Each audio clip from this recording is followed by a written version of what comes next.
01 July 2019 nang muling bumalik sa probinsya ng Negros Oriental ang TO2nd Infantry Brigade.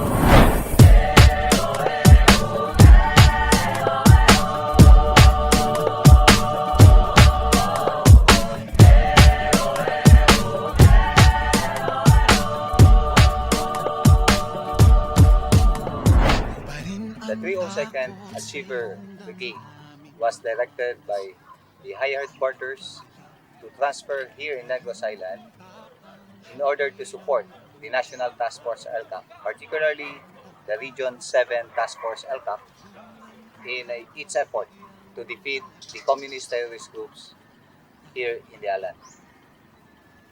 The specific mission of the 302nd Brigade is to decisively defeat all the fronts under the communist terrorist groups in order to contribute significantly for the attainment of peace, security, and development here in Negros Island.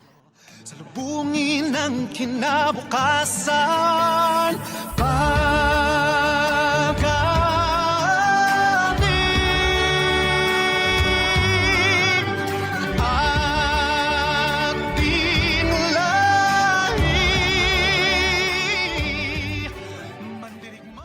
The brigade is provided by the 3rd Infantry Division with combat units.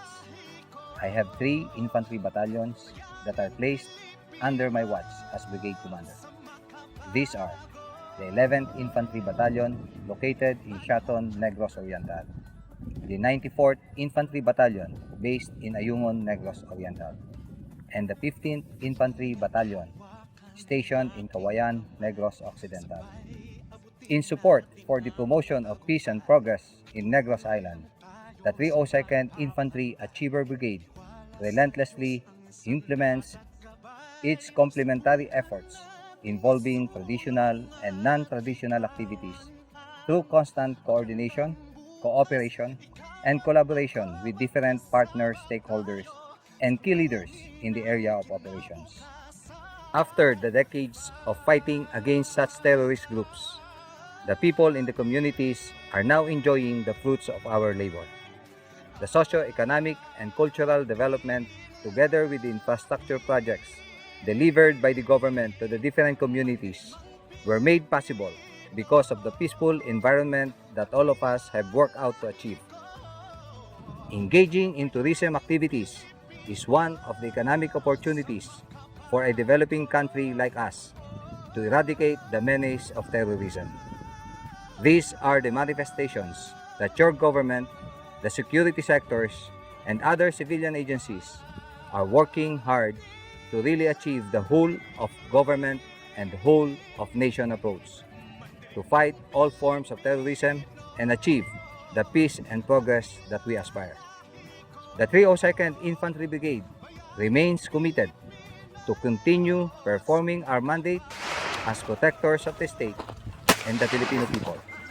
We are the Team Achievers, your partners for peace and progress in Negros Island.